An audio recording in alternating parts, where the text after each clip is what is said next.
it. Come on, you gotta tell yourself that toy isn't Don't take it. Don't take it. In dreams, I feel it. It's like a movie, and but you can't stop it unless you wake up. We're ready. You want me to shut this door? Yeah, sure.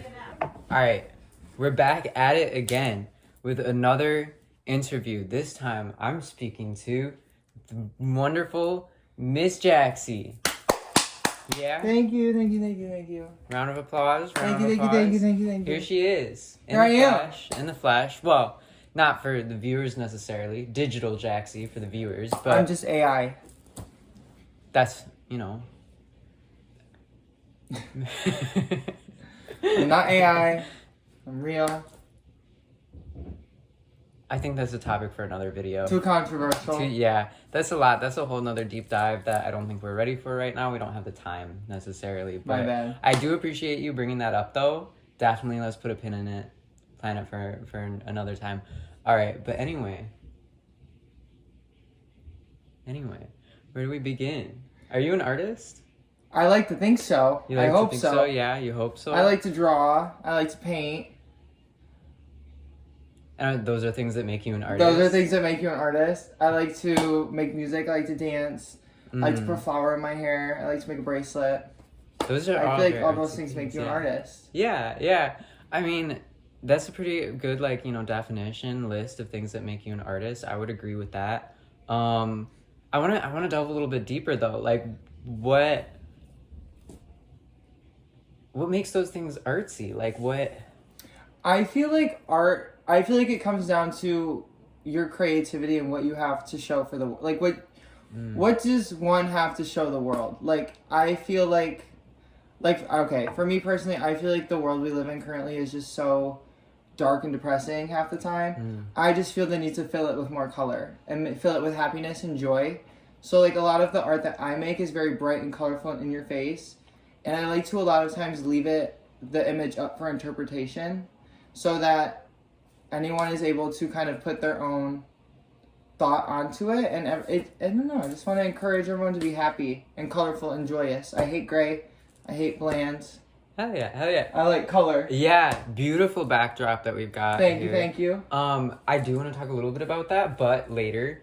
I am curious. So you're telling me you do consider yourself an artist? Yes, I do. Today, right now, in this moment, I would say.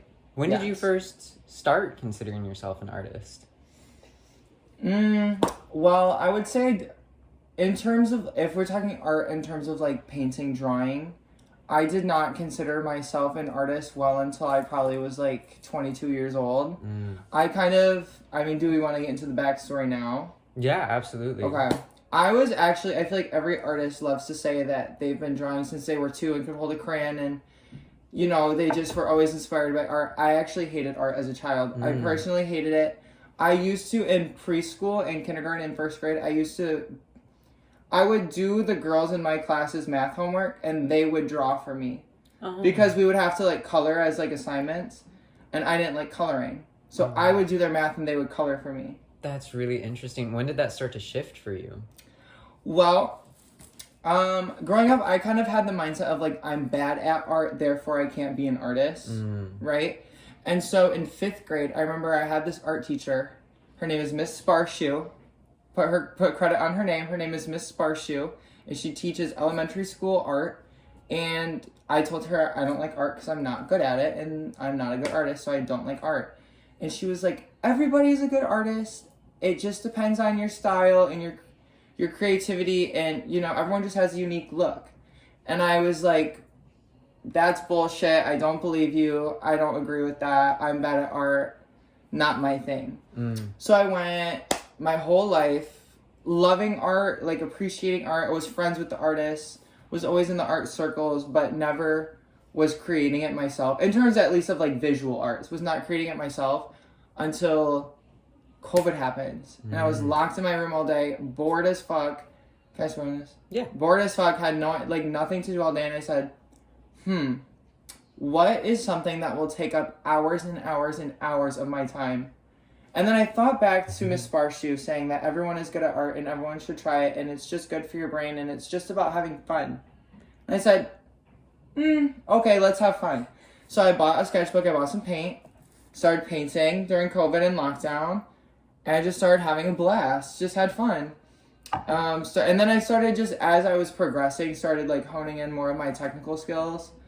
I'm not like the best technical artist. I don't really think that's as important as like your creativity and like your artistic vision. I feel like that always shines through technique. I feel like you can always be the best at drawing, but if you're not creative, then Yeah. what are we doing? Yeah. And I suppose there, it could look a little like empty or soulless, perhaps. But yeah, even like a kid's drawing, when they really put their heart into it, it's like, yeah, fuck yeah, I'll put that on my fridge. Drawing. Absolutely. I love a children's drawing. So it sounds like that was like kind of recent for you that you started. Yeah, like about making art. Within the last 5 years, I would say, yeah. So that moment when you like were in your room during COVID and you decided like, I'm gonna start making art. Is that like when you were like, what, I'm an artist? Or did it take a little while of getting into it? It took me a little bit of getting into it, because I definitely, again, did not think I had, like, the chops to put my money where my mouth was, you know what I mean? Mm-hmm. Like, if I'm going to say I'm an artist, like, babe, you can't even draw, like, a face that looks proportionate, you know what I mean? So it's like, but again, I just feel like the idea and the concept will always shine through. Like, I feel like a lot of what's going on behind us here is not the most technically well done. But it's so fun to look at. But yeah, it's so fun to look at. And it brings me joy. Thank you. Like, there's color to it. You can tell that there's, like, style to it. There's a story behind each one. There's, like, a tied together concept. Mm-hmm. Even if it's not technically well done. I feel like that's the art, Yeah. So you mentioned, I forget exactly what you said when you first started making art. What kind of mediums were you working with? I started off painting. I have like I could pull out the sketchbooks if you want to, but I started off like painting and then started like acrylic, watercolor. Acrylic. Mm-hmm. I have not tried watercolor. I've done acrylic, and then I got into gouache painting for a little bit. Never did an oil. You have some oil pastels up there. I love right? oil pastel. Yeah. I love oil pastel. It's probably my favorite. They're very bright and potent. And you can so smush them and smear. Here's the thing, and I know, like, I talked about the AI earlier, but I personally am not a digital art girl. If that's your vibe, respect, like, good for you. But I just feel like art is about, like, smushing it in your fingers and getting paint under your fingernails, you know what I mean? And, like, having clay stuck in the cracks of your skin, I feel like that's the fun part. And so I feel like with oil pastels, like, you can draw it and make a very bold, dynamic line, but you can also smear it together and get messy with it, Yeah, so it sounds like very dynamic and very, like, what's the word that I'm looking for? I don't know, just, like, physical for you. Yeah. Like the sensoriness. Yes, yes. Yeah. I love it. So then, do you still do acrylic painting? Sometimes. I feel like most recently, a lot of the art I make is just, like, doodles in a sketchbook. Just, like, black pen, draw it, maybe a colored pencil to, add a little here and there. But the last time I feel like I made an acrylic painting was probably a year ago, honestly. Yeah. So, okay, so... I should get back into it. I really should. Yeah. Hell yeah. I know I love exploring different mediums. I mean, besides, like, everything that you've mentioned, are there other mediums that you've worked with? I mean, I like to kind of expand my horizons to everything. Before I was a visual artist, I was a musician. That was always a big thing for me. Bring that up, yeah. Yeah, so when as young as I can remember, I always wanted to play the drums. Would always ask my mom for a drum set. I always told her I want to play drums. 5th grade rolls around. They're trying everyone out for instruments.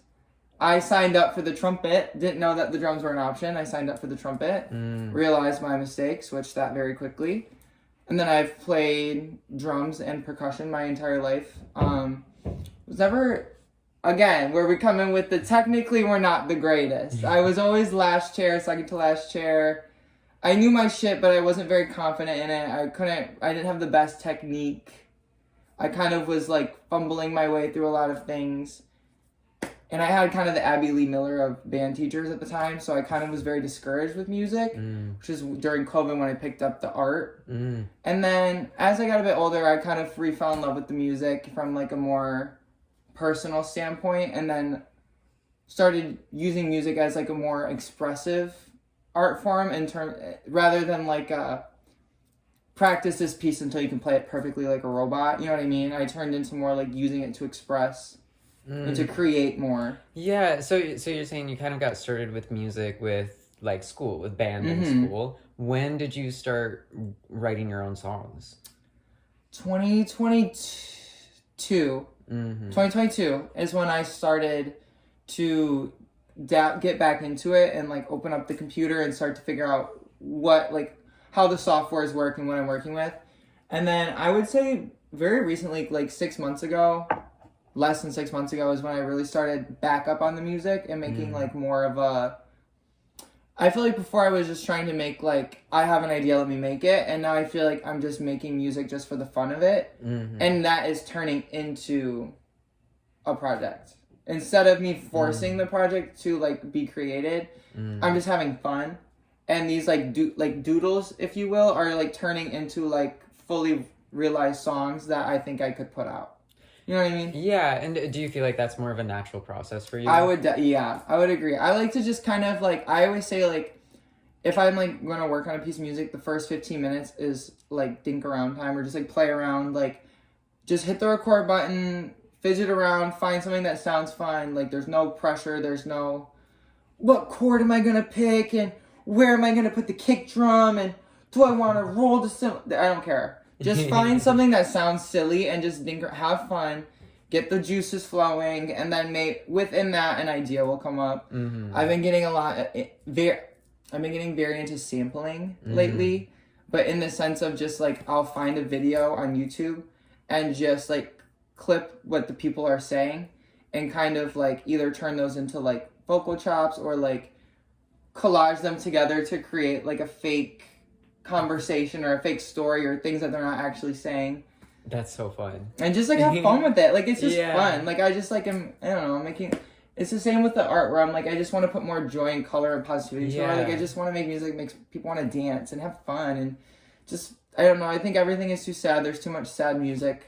I'm not making sad music, I'm making happy music to dance to. Hell yeah. So it's sounding to me like and it sounds like this maybe goes for both your visual art and your music, that it's a very intuitive process. Like you're not going into it like you have an idea of what you want the finished thing to look like, or even like I don't know, do you go into it with like a feeling that you're trying to communicate? Definitely sometimes a feeling, sometimes just like an essence, like maybe like there's one song that I am gonna put on this little project that it's kind of like the feeling when you're like out having fun with your friends and then like the morning after when it's like you're waking up and you're groggy and it's a little bit foggy outside, and it's very like it's more about the feeling and less about it's more about like I'm kind of giving you the tools to make the story in your head. Maybe I'm being too deep. I think really it's just fun silly music to dance to, honestly. Well, no, I mean I feel like I don't know, art music can be so complex. I mean, me and Michaela talking yesterday for Michaela's interview. Episode 1. Yes, this is episode 2. Michaela's episode 1. But yeah, I mean, we were talking about that, how there's just so many sides to like a piece of art. Like, how does the viewer perceive it? Like, how do you as an artist perceive it? What are you communicating? What's left out? What is purposefully in there? But I'm curious too, again, like with the intuitive process for you, and like there's a feeling or an essence that you're trying to communicate or trying to present or express. Do you feel like you kind of like think of that idea before and then you're like, oh, I gotta go sit down and like make this? Or are you more like, I feel like I need to make something, and then you sit down and then the essence comes? It's very in the moment. It's very much like just I'm feeling the vibe right now. Let's open it up. Let's have some fun. And then maybe I'll just throw something down, like a kick drum pattern that I think is just really fun and makes you want to move. And then I just feel like we always need a high vocal screaming in your ear, I think. Something that's just really going to charge you up, make you want to jump around. Like a, yeah, or like, ooh, you know what I mean? Always gotta have something. So just throw that on there, and then I feel like once you've got a kick and a vocal, then all you need is like a couple little flavor in there and send it on its way, just whatever the vibe is. Are we having fun? Are we dancing and we're sad? Are we dancing because we're happy? Are we stressed? Are we longing? Are we yearning? Like, I don't know. It's fun, Just whatever I feel in the moment. Hell yeah. So when so we're talking a lot about like how you're communicating an idea or an essence with your work, whether it's visual or if it's with the music. But do you feel like for yourself, like creating a piece of work, like it helps you digest something that you're working through, or it helps you like process something that's going on in your head at the time? For sure. Yeah, certain things, yes. Like I went through like there's one painting I have, the big one that we talked about earlier, that's hanging up in my kitchen. Oh, I definitely want to talk about that. It's definitely about like fear and embracing fear instead of running from it or like trying to fight it or like overcome it. Just actually sitting in it and letting yourself be afraid. That's perfect because I want to talk a little bit. I'll put that up here too. I'll get a picture of it and put that up while we're talking about it. But I loved the story that you told me about making that piece that you told me yesterday. Do you think you could go a little more in depth on that process? I would love to. So I was at home alone in my mom's house in the country. My family was on vacation. I was home alone, house sitting, and house in the country. We have a barn, a couple barns actually, but we had a barn. Had this big canvas thrown out on the floor. I feel like I pull a lot of inspiration from the abstract artists and like the expressionists and like the energy artists, So I had just finished reading a book at the time about Jackson Pollock, and it had said that how he would put his canvases on the floor and he would walk around them and kind of just approach it at different angles, and eventually it would start to come together, and then he would build the vision and go from there, which I feel like is kind of how I take my process a lot of times. But anyway, I've always been a very anxious, nervous, scared person. I have a very long childhood fear of ghosts that I just hate ghosts. I always feel like someone's looking over my shoulder or like watching me from afar. I always am like turning and looking over my shoulder. So I was painting in the middle of the night. It was like midnight at this point, like 1, 2 o'clock in the morning. And I was just painting. I had my headphones in and I was listening to like very like dark, like hard, dark techno kind of music, like very and like just harsh music, like music where you're like, well, this is fun, but it's kind of scary. Like I'm a little bit scared listening to this. And it was like pitch black outside. So I keep having this feeling of like someone is watching me. And instead of like distracting myself and keep looking behind me, I just gave it. I said, again, don't run from the fear. Don't overcome it. Just give into it. Just be afraid. And so I just I refused to look over my shoulder until I finished the piece. And I continued painting for like 4 hours after that. So I just was like, I felt like terrified, honestly, but also like, I don't know, like, when you're so scared that your body starts to like tingle and you're like kind of like get cold and you're like shaking, like, I don't know, I feel like it added to the vibe. And it kind of like, it allowed my brain to like just race of every scared, anxious thought I could have. And I just tried to harness that, and as I had that thought, just put it down and move on. So there's a lot of like hidden things in the painting of like just really small details of like figures interacting with each other, or like I was really into this idea at the time of like perseverating on an idea. So maybe it's the idea of like murder, of like, so like, because I was being scared, like I was scared someone was like watching me and like maybe would kill me.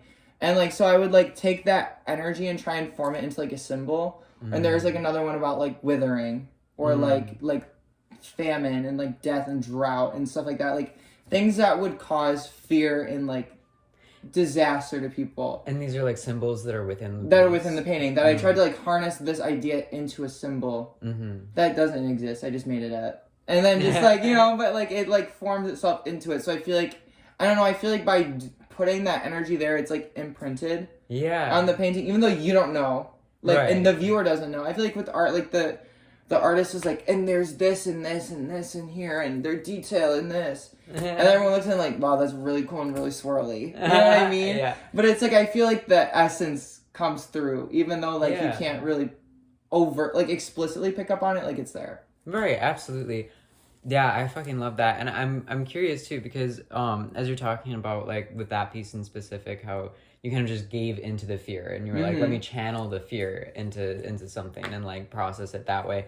It got me thinking about something like a concept that I've been thinking about lately a lot for myself as I'm like, you know, going through life, making changes and whatever, but like thinking about anxiety and fear and like trying to reframe that for myself. I feel like the way I look at it, anxiety is like the same kind of energy as excitement. Yeah. But like anxiety is a negative thing and excitement is a positive thing. But I feel like it's the same like feeling in my body. Feeling in your body. Yeah, I would have to agree actually. So I feel like when I get anxious about something, I try to like consciously reframe it. Like, what am I maybe actually excited about? And I'm curious how that like might resonate with the process you're describing there. Because, Interesting. Yeah. No, because that makes sense. Because just as you were talking about that piece, and I'm thinking like, how would I, if I was in your shoes, like making that work or whatever, like how would I be reframing that kind of feeling? And I was thinking like, oh, what if, you know, you're looking over your shoulder and whatever, like maybe it's an excitement about the unknown. Yeah. Like you have this blank canvas in front of you and it's like, what are you going to fill the canvas with? Right. You're excited to discover the unknown. Well, and that's the thing is I kind of allowed myself to let that feeling of like fear or like that like excitement of like it's like it's kind of like fueling your fight or flight, so it's kind of amping you up, you know what I mean? So it's kind of I was letting that feeling like fuel the process or I always feel like when I paint it's very much like I feel like especially if you're painting abstract, like it's less about like putting this here and putting this stroke here. It's kind of just like allowing the energy to like move through me and out onto the paper. However that may be. Yeah. Like sometimes there's intention, but sometimes it's just fun to smush paint on paper. Hell yeah. You know what I mean? Yeah, I'm curious too, and we don't have to include this if you don't want to. But I feel like I remember you saying something about a lot of your work also coming from you have synesthesia. I do, yeah. Synesthesia, yeah. Do you want to talk about that? I can, yeah. So I feel like with music, right? I feel like with the way I process things is like a lot of things have an association that's paired with it. So like a lot, like if I'm listening to music, a lot of instruments are associated with like a color or like a shape or like a movement, a texture, a feeling. Usually a color, usually a texture, usually a shape, but you know, sometimes like a feeling or a personality even. When I was really little, it's like how I taught myself how to like read and do math. Like I assigned all of the numbers and all of the letters different personalities, and like how they would interact with each other is how I taught myself how to do math. Oh, that's fascinating. So like, yeah, exactly. Or like how I taught myself to read, like certain like T and H are dating. So romantic, and that's why they're always together. Oh. That's how I taught myself how to read. Oh. Or like ING is like a group of 3 friends. And that's why they're always together, like bouncing around. Right. Because it's like you're doing it, and they're like bouncing around, like you're bouncing, they're jumping. Yeah. You know what I mean? So that's like how I taught myself how to read. So then translating that into my art or music, like if I'm, like we've all had this feeling where we're painting, we're writing a poem or whatever, and you're thinking so hard and you're like stuck and you're like, what does this need? You're like, oh my God, there's missing something. So like if I'm making a piece of music and I'm like, man, this is just like, there's something missing, I will go through, because usually when you're making like something on Logic Pro, everything is blue, all the tracks. I will go through and I will individually color all of the tracks and be like, this one sounds yellow, this one sounds, and I'll look at it and I'll be like, damn, this whole thing is pink. I'll be like, damn, it needs like a little bit of purple in there, you know what I mean? Like something that's gonna balance it out or give it a little bit of texture. Like, I was making like a song that, because I'm from the country. One thing about me, I'm a Southern Belle. I'm from the country. So I was making a song that like had a banjo in it, and it's like a little country, you know?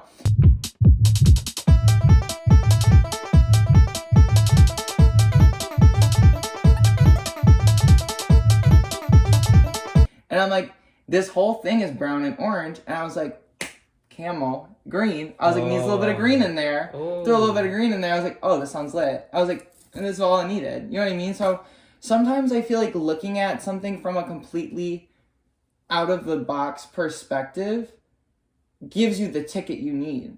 And like Yeah. with that, I feel like I could yap about this with art as well. Like I work with children, you know what I mean? And I work with children, especially like I work with children who are on the autism spectrum who sometimes like have difficulty with expressive communication. So when I expose them to things like art and music, sometimes they're able to express themselves better or process things better through these mediums that are less like verbal. Yeah, you know what I mean? And so, but sometimes like but like with this completely out of the box perspective thing, like sometimes I'll be watching the children I work with and like they'll do something and I'm like, that is genius. I'm like, why did I never think like I'll just like we'll have like little children's little instruments, you know what I mean, like those little rinky-dink like tambourines and stuff, and they'll just like pick up an instrument and they'll do something that you've never seen anyone do with it before and you're like, oh my god, like wait, that's kind of genius. Or like this painting up here, this is not my own work. This was made by an 11-year-old. This one in the top left corner, like they're like bingo dabbers. And we would use them for like sight words, like where like touch the word or touch the this or that. And one day this kid came into school like so just like like you could tell he was having a rough morning, you know. And I was like, I'm not about to make this kid do school when he feels like this right now. Like it's not productive. So he went and I like put some paper because I was like, let's try some art, you know, maybe this will work. It was like the beginning of the school year. I was just reaching at straws, you know, and kid picks up the bingo dabbers and I have like literally like 50 of these things because I would just he would just make it with like a completely out of the box. I mean, who do you know that makes art out of bingo dabbers? Right? You know what I mean? It's completely out of the box and it's completely... That's beautiful. And it's so fun. I've made so many of these paintings with this guy. I have so many of them. Like, no, that's fucking lovely too. And I feel like my mind is expanding with like just listening to you talk about this shit. I'm like, oh, this is totally gonna inform like my process going forward too. You know what I mean? I mean, I totally relate to like you were saying about the kids that you work with. Sometimes they struggle with verbal expression and like creating a piece of artwork or something, like they can get those concepts out in a way that might be easier for them or like even more accurate for them. But I really relate to that because I feel like, especially when I first started making collages, like collages are kind of my medium. So like when I first like found my medium and I was like, oh, this is like where I can really make stuff. I felt for years like my collages expressed my thoughts better than I could express my thoughts in words. Yeah. I do feel like at this point, like I've improved a lot in my communication and like my verbalness, but for a long time, like my collages were so important to me because I was like, this is what I'm trying to communicate. Like I can't say it in words, but like, well, and sometimes the thought can't be portrayed in words. Exactly. You know what I mean? Sometimes a song is the perfect way to carry an idea. I always say that like, because you know how they always want to make every animated movie into a live action? Some movies, I just feel like the best way to get that feeling and idea across was animation. Yeah. Sometimes the best way to get across is an oil painting, and sometimes it's a music video or a song on the piano. I feel like too, like when it's like a concept that you're trying to communicate, like that's kind of above or like beyond the lines of, like the methods of communication. Like you can express or like communicate the same concept from so many different angles using so many different mediums. There's another thing you were saying that about your synesthesia and about like associations and like kind of overlaps with like sensory input or output. And that was really interesting to me to listen to you talk about that. I feel like I was learning about myself listening to you talk about your synesthesia, because something I've struggled with a lot throughout my life with making music is that I feel like I process music visually, not audibly. And so, like, for me, like, sheet music was, like, a godsend. Like, I was like, I can finally understand what I'm hearing because I can see it.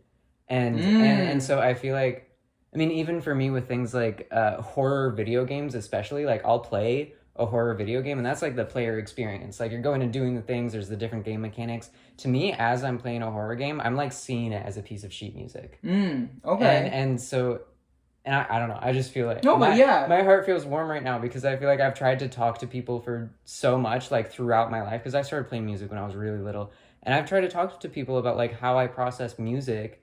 And everybody's like, what the fuck are you talking about? I thought it was a normal feeling. I was like, wait, what do you mean I was like, you guys aren't coloring your numbers. I was looking at me. I was like, I was so confused when I found, because like to me, it's like consistent. Like every letter has a color, and it's always been the same color for my entire life.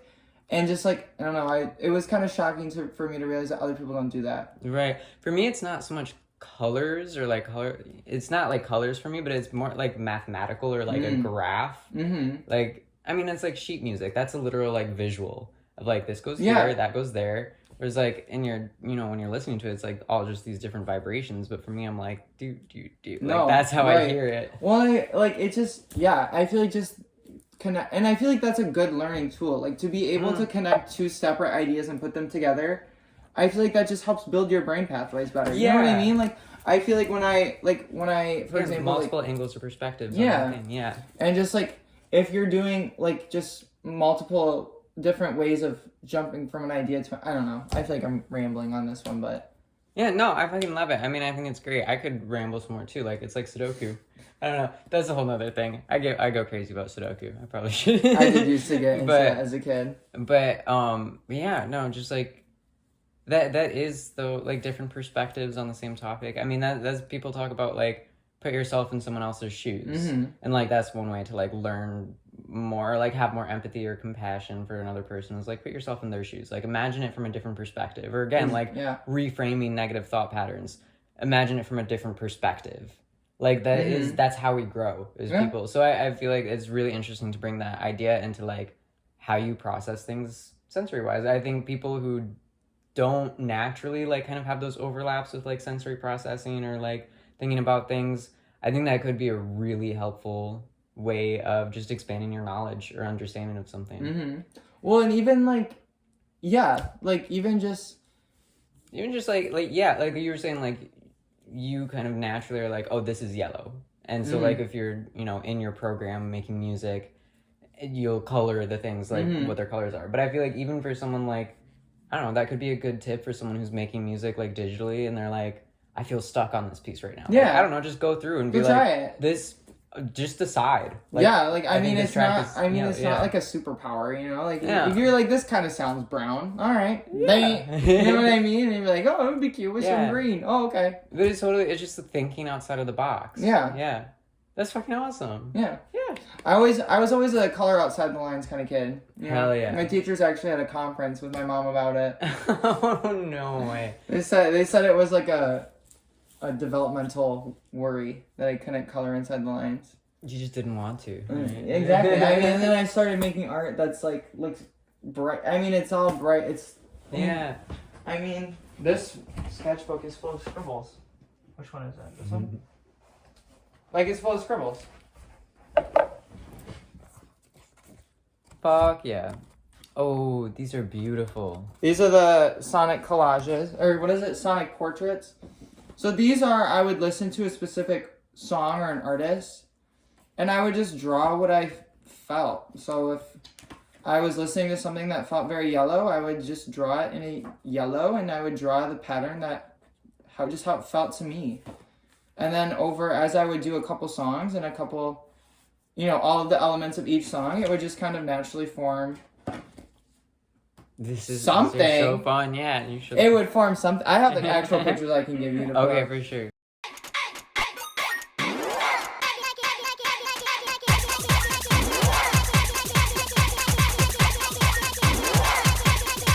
But it would just form, you know, like just a visual scene of some kind, whether it just be a bunch of scribbles or it be an image that comes together. I don't know. I think it's fun to like look at a piece of abstract art and put, like, kind of be like, oh, that looks like a man walking and that looks like a tree. But I also think it's fun to just really get all up and personal with it and just look at how the lines wiggle. You know what I mean? Like sometimes like I would just be drawing and I would just kind of add a couple like scribbly little lines and I'd be like, I'm not going to do anything to that because I just like the way that they're dancing with each other. You know what I mean? Oh, hell yeah. So like sometimes it's just about the scribble. Like sometimes scribbles look good. Sometimes it's fun to just mush paint on paper. Sometimes it's fun to just slam paint on paper, you know? Sometimes you just got to get a glue stick and a piece of construction paper and mush it together until you create something. Like sometimes it's just meant to be fun and chaotic and not perfect. I feel like when you put emphasis on your art that always has to look good or sound good or be right, it just looks bland Robotic. to me. Yeah, robotic. Yeah, it looks like, where's the soul? Where's the, like... Yeah. I don't know. To me, I feel like I try to capture, like, an explosion of color, an explosion of excitement, or what have you. It's beautiful. It's absolutely beautiful. Thank you. I'm curious too. I'm just thinking about, like, because you were saying that you really, like, got started making art when COVID hit. Mm-hmm. I'm curious too, just because I know you. I know you're friends with Michaela. I know Michaela went to CS art school. Nope. You didn't go to art school. I did not go to art school. I actually have not taken a single art class since Miss Sparshu's 5th grade art class. Did you? It's as farthest my art education has your ever been. sisters didn't go to CCS? My one sister went to beauty school. How do you know Michaela? We grew up in neighboring small towns. Really? Me and Michaela. So for the story for you, if you don't know. Me and Michaela, I grew up in a small town. Michaela grew up in a neighboring small town. We were friends online. We were online friends through, do you remember spam accounts on Instagram and Finstas? Yeah. We were Finsta baddie friends. She was Honey Fat Girl. Yeah. I was that one gay boy at the time. Things have changed, clearly, but at the time I was gay. And... we had a lot of mutual friends. Like, I had a friend named Raylyn who I hung out with every single shot. Raylyn, mwah. She's one of...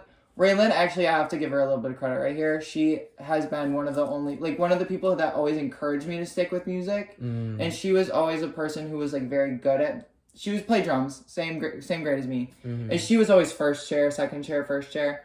And she always took the time to, like, actually help me out and teach me and encourage me and keep me going. And, like... she's one of the people I always send my music to, so Raylyn, I love you. But so I was friends with Raylyn and like would hang out with her in real life, and Michaela was friends with Raylyn and would hang out with her in real life. But I never met Michaela in real life until, I want to say 2022, 2023. Wow. I know, craziness. But we had always been like locked in together online. Oh my gosh. So we go way back, but... that's crazy. I didn't even know. New. I can't believe I didn't even like think of it until now. I'm like, where did you come from? Yeah, right? That's it's funny amazing. because like, I mean, I know you've known Michaela for like a very long time, but a lot of her friends are like, oh, like, how do you know Michaela? Like, like as if I'm brand new, and I'm like, yeah. No, you're another OG. I'm an OG. Yeah. I was on season 1. Yeah. Don't play with me. Absolutely. Yeah, no, I love that story. I love knowing some more of that lore. So I'm curious then too, because you mentioned a little bit. I mean, I wonder, like, how did the people in your life kind of influence you making art? I feel like... because obviously you're elementary school teacher, and you just mentioned Raylyn with music.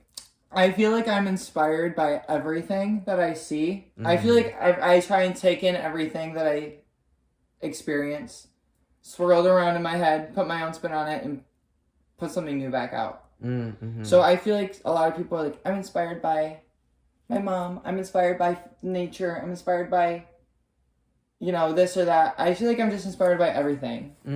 I feel like, I mean, that's what art is you take everything that's going on at the time, you put your own message into it, and then you put it out. And it's a reflection of yourself, it's a reflection of the times, it's a reflection of, I don't know, our joint human connection feeling, I don't know, you know, but I feel like I'm just inspired by everything. I don't know. Oh yeah. So and still kind of on the topic of like people and how people influence your work. Do you really like market yourself as an artist? Do you market your work at all? I mean, I have an Instagram account. You can follow me on Jaxie_world on Instagram. But do you feel like you have a career goal there? Or is it really not all really. just for fun? It's mostly just for fun. At the end of the day, like, I feel like what I'm, like, the real work I'm doing on this earth is teaching children. You know what I mean? I feel like that's something I really feel passionate about doing. I feel like I'm good at it, and it's something I love to do, and it's something that needs to be done. More than people need, you know, these faces on the wall. But I feel like, to me, art is just for fun. It's to express myself. I teach other people to express themselves with art. I like to express myself with art. I like to just, you know, create things and have fun, but I could see myself stumbling into an artistic career, like if things just like if I posted a song and it just really took off, or I'm working on a children's book. It's so cute. It's written. It needs to be illustrated, and I don't know if I have the technical chops to do it, but we're working on it. We're getting there. But so like if I was to put that out and it was to get really big and, you know, people want a second or a third or a this or a that, I could see it. But for me, I feel like I know I can wake up every day and go teach children. I don't know if I can wake up every day and make a good song and want to do it every day if I had to. Wherever the wind takes me. Yeah, no, I relate to that a lot, but it sounds like you're pretty satisfied, like with the balance and like direction, goals that you have with both like your work in the world, like career wise, like working with children, and then where you're with the art. It sounds to me like they have really comfortable, like they take up a comfortable kind of space in your life. Yeah.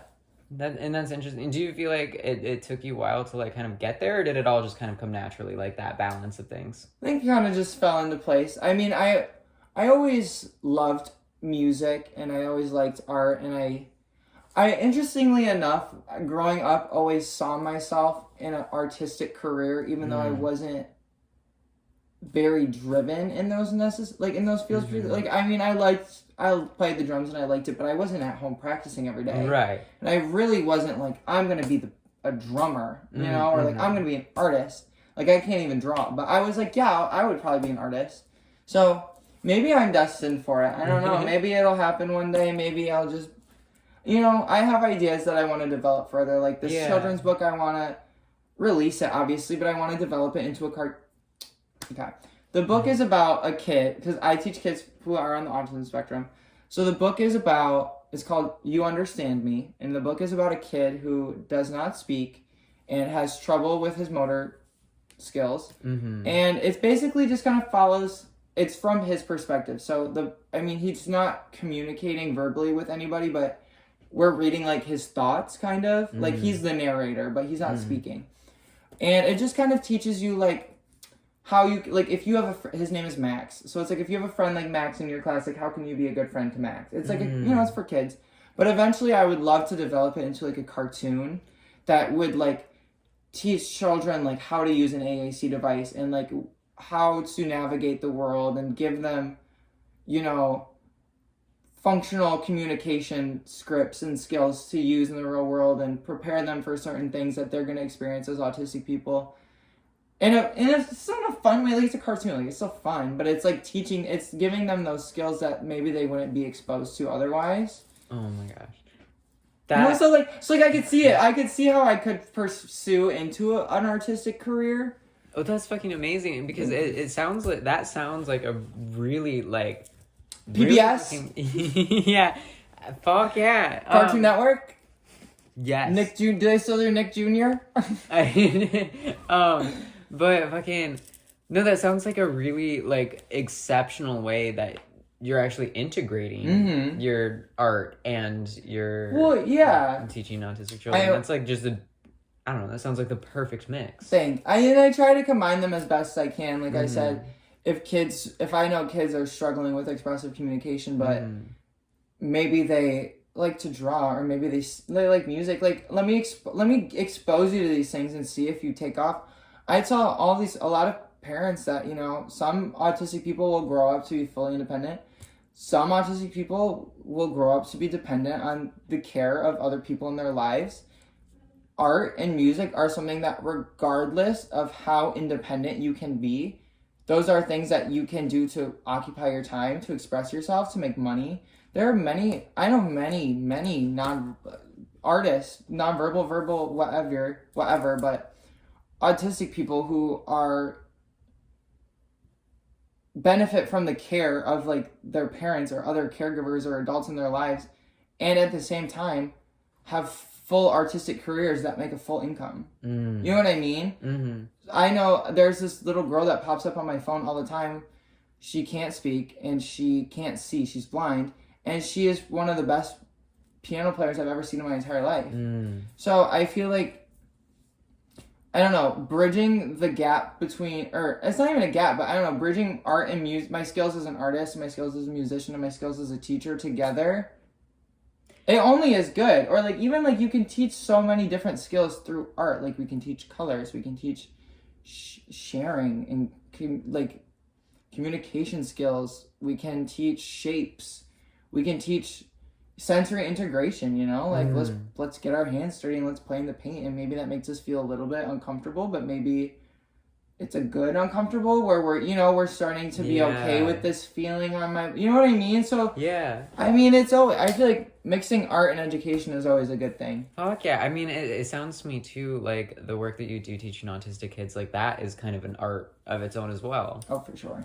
Like that it seems to me like something, it can't just be this cut and dry, like when this happens you do this. Like sounds like it has to be very flowy. It is, in the moment, intuitive. And I say I'm a teacher because it's easy for people to understand what that means, but at the root of it, I am like technically a play therapist.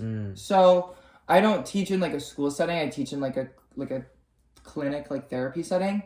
And so, I mean, at the end of the day, I'm playing with these kids. Like I'm just in whatever kind of play they like to do, I engage in it with them. And kids will tell you so many things, maybe not even intentionally, through their play, if you know how to analyze it properly. You know what I mean? Like kids will tell, like we could just be drawing pictures and kids will just start to unpack whatever thing is going on in their life right in front of you and draw it right in front of you. And that's how you're able to unpack it with them. Or like maybe that's like a medium for, like a coping skill that they can use, or I don't know, you know, like. Yeah, no, that's fucking. How did you get into that career? Well, did you always know that's what you wanted to do? No. So I mean, when I was a kid, I went to therapy, like play therapy, for like to deal with grief, because my dad died. That's my sob story.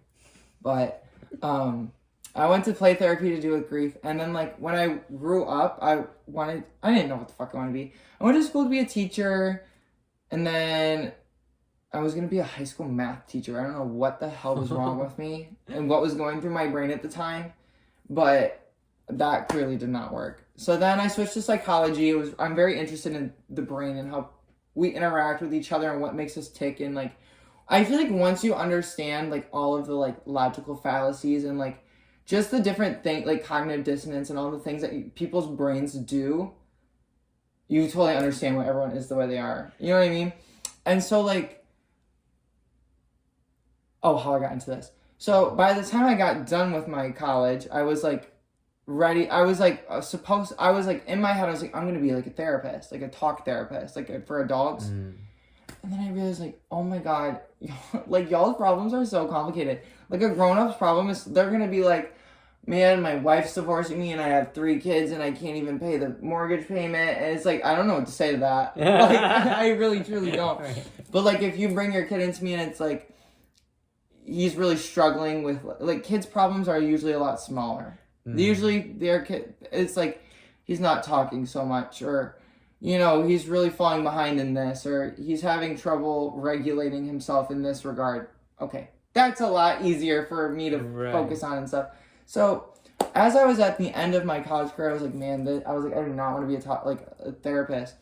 I was in a class called, I don't remember what it was called. Basically, the class was teaching us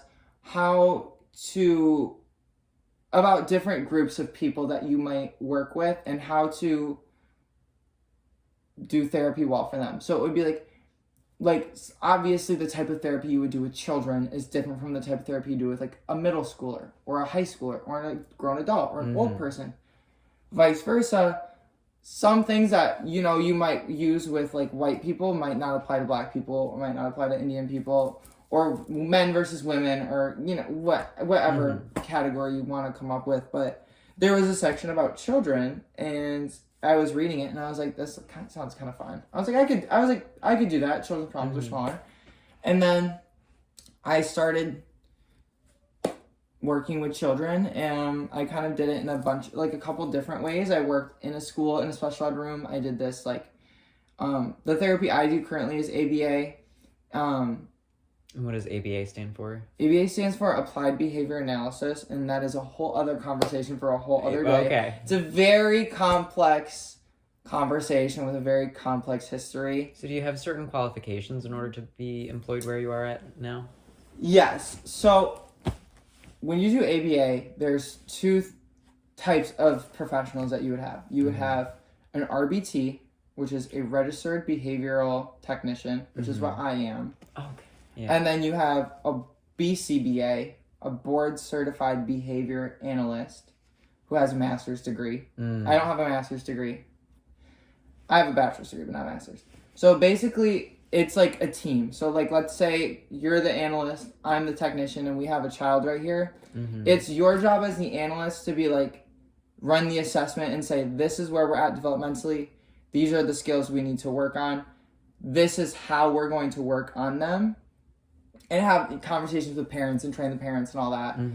And then it's their job to tell me, like, this is how we're going to work on it and what we're going to work on. And it's my job to implement that and work on it. And my boss might say, like, we need to be able to understand, like, maybe we need to work on some like pretend play, like some play skills. And we also need to teach verbs. Like, this kid is not understanding the concept of verbs, let's say.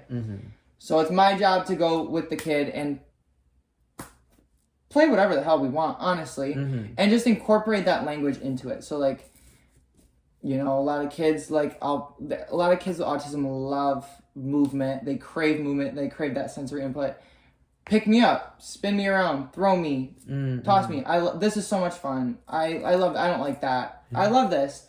Do it again. Like, you know, like, it's my job to teach them those things. Where, like, I mean, you can do it with, I feel like I could teach any skill while playing any game at this point. You know what I mean? Like, we could be playing Barbies and I could teach you your colors. I could teach you social skills, you know? Like, our Barbies could be at a party and is this appropriate? Is this a good idea? Like, is this an inside thought or an outside thought? You know what I mean? Like, but like, when children are, like, if you were a child and I was talking to you, you're immediately gonna freeze up. If I'm, like, asking you a question, like, what would you do in this situation? You'd be like, bro, I'm 7. Right. You know what I mean? Like, what would I do?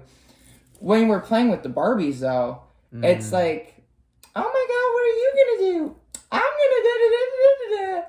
And they just, I feel like once the pressure comes off the kid and they're speaking through their play or the toy or whatever, their art or whatever medium it is, that's when it comes out.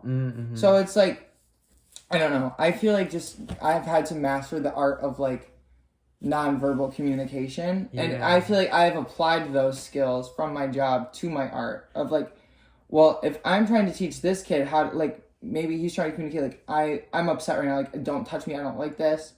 If they can't speak, like, how can I teach you to communicate that thought appropriately? Right? And if I translate that into painting, like, this thought I'm having, how can I translate this into this painting, this idea, without using words? I feel like the skills I learn at work help transition to that. Yeah, no, that sounds really beautifully integrated. No, that's a fucking incredible ramble. I mean, and I do want to wrap up in a little bit, but I'm curious too, just because, well, my friend Darian, and I'm going to interview him soon as well. He's an RBT. Oh, perfect. So there you go.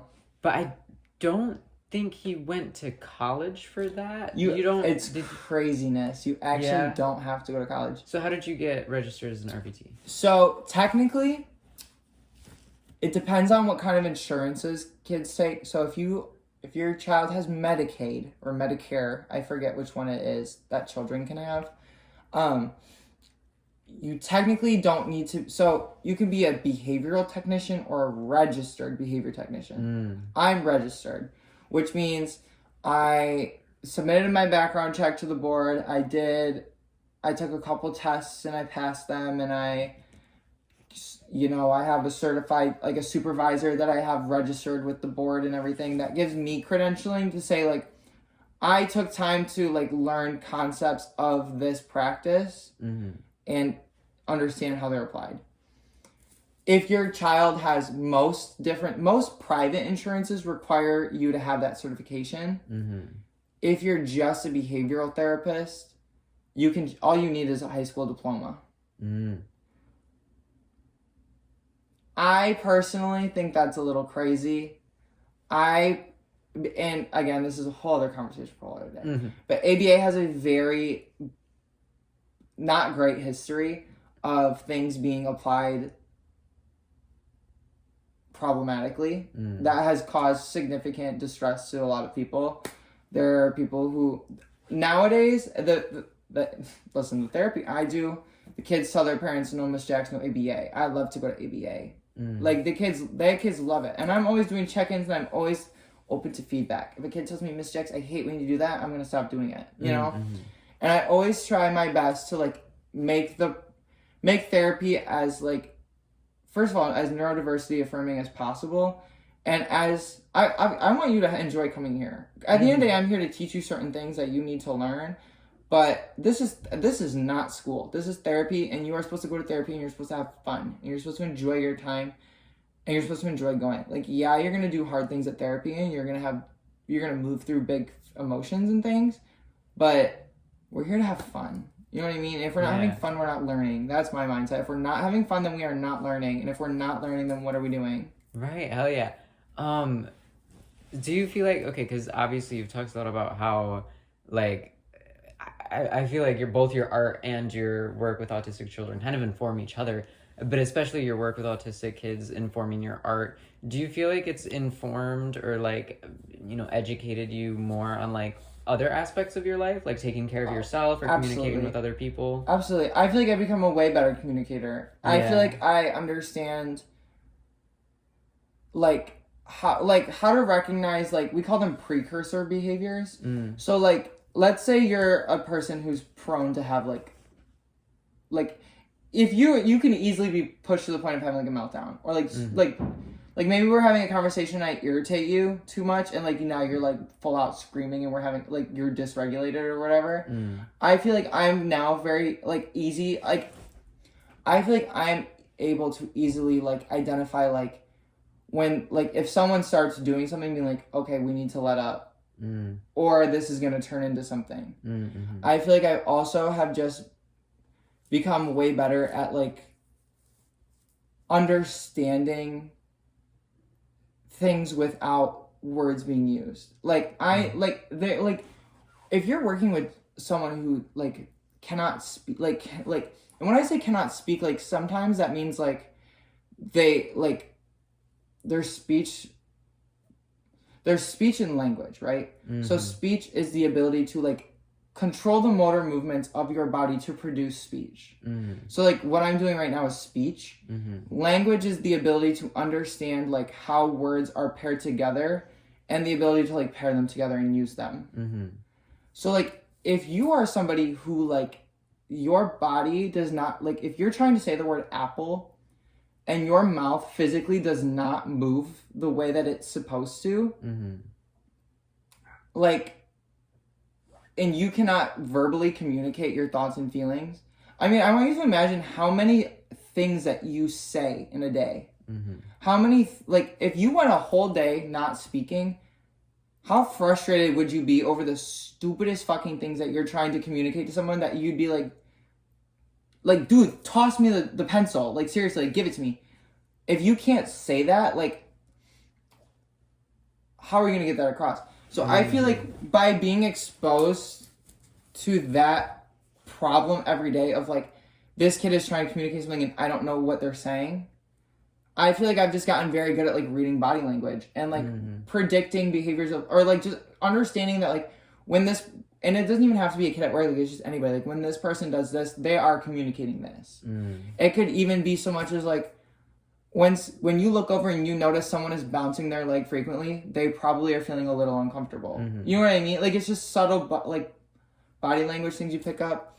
I feel like I've also just, through working with these kids, like, I just appreciate everything. Like, so, like, every kid is so different, and we've, like, completely moved into another conversation, but it's, like, every kid is so different, and every kid is capable of of certain things that, like, to to one parent, like, their kid telling them no would bring them to tears because that's never happened before.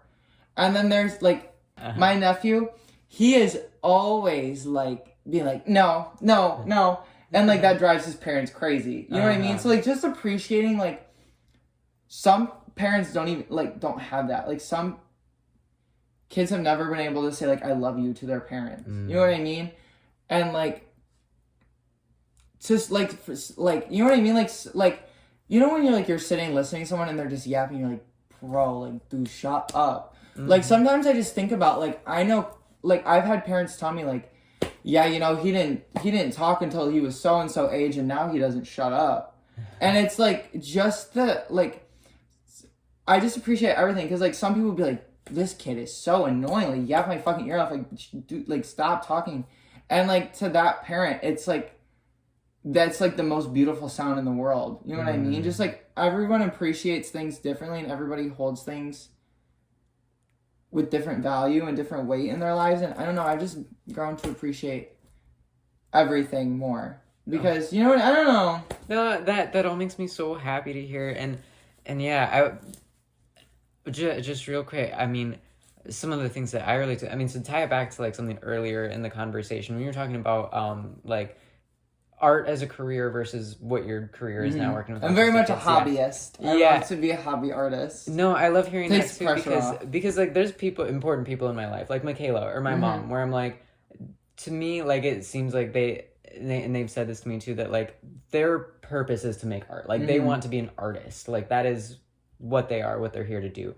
And for me, you know, I always grew up around art and, like, making art. My mom's an artist, obviously. My dad's a musician and stuff. And so, but I always felt similarly, like, I don't know what I want my career to be, but it's not going to be making art. Like, that, it's super important to me, but that's not... Yeah. It's not the thing I feel like I was placed on this earth to do. But then again, I mean, and the whole point of this, like, podcast series and interview series too is, like, everything is art. And that's why I really appreciate that we had so much of a conversation about the work that you do working with autistic kids, because I think that is absolutely an art. And like you explained so much, like, it really does tie into and inform, and, like, it's integrated with the art that you make and the music that you make and all of that. I also wanted to say I really appreciate hearing everything that you have to say about, like, just nonverbal communication.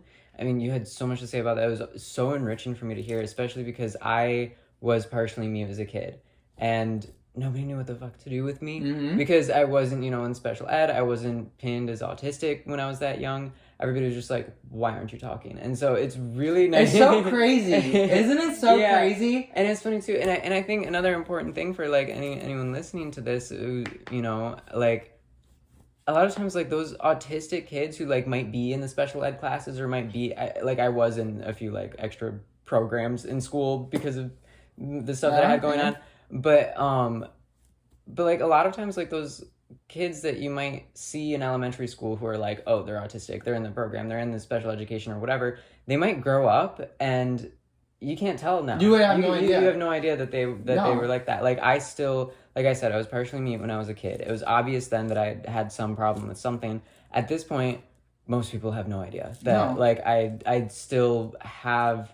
I mean, it feels like a cognitive, like, disconnect between my brain and, like, the language in my brain and, like, the motor function of my mouth. If I get stressed out, like, I can feel that practically shut off. Yeah. And so I think, you know, you talk about, like, you work with autistic kids, but a lot, if not, like, all of that totally applies to normal adult communication too. Yeah. And, like, you never know what people are going through or, like, how they process things. People process things so differently. So I fucking love all of everything that you're saying. It's really nice to hear all of that.